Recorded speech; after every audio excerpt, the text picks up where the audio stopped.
लेकिन यह द्वंद्व समाप्त नहीं होता। जिसका द्वंद्व समाप्त हो जाए उसके लिए क्या अच्छा क्या बुरा।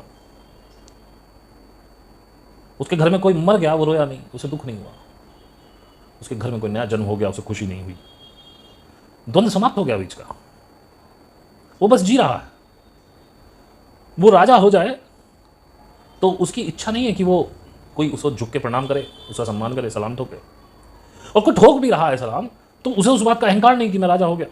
द्वंद्व समाप्त हो गया। इसी को कहते हैं मिडिल वे में आना, इसी को कहते हैं सुषुम्ना में आना, इसी को कहते हैं कुंडलिनी का चढ़ना, इसी को कहते हैं ध्यान का होना।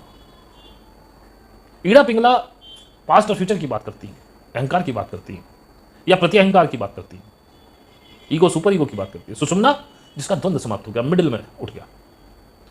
अब ये इतना आसान होता कि आप सुन के समझ जाते तो बहुत आसान था, लेकिन ये ऐसे होगा नहीं। और ये जितने तथाकथित गुरु हैं, मैं ये नहीं कह रहा हूं कि गुरु कोई है ही नहीं हिंदुस्तान में, जितने तथाकथित गुरु हैं ये तो आपको बेवकूफ बना रहे, नए नए झुंझुने पकड़ा देते हैं। आपको भी आनंद आ रहा है क्योंकि आपकी परवरिश ऐसी हुई है। झुंझुना नहीं बजाएंगे तो मिलेगा कुछ नहीं। नाच मेरी बुलबुल तुझे पैसा मिलेगा, नाचेंगे कूदेंगे नहीं तो परमात्मा कैसे मिलेगा। परमात्मा तुम्हारे अंदर ही है, वो सब दे ही रहा है, तुमसे मांगना नहीं आ रहा, इसमें क्या गलत बात है। तुम्हें चाहिए आइसक्रीम, तुम मांग रहे हो दूध। तुम्हें चाहिए जूते, तुम मांग रहे हो टोपी। अच्छा वो टोपी देता तुम कहते हमने टोपी कब मांगी थी, हमने जूते मांगे थे, हमारे किसी काम की नहीं।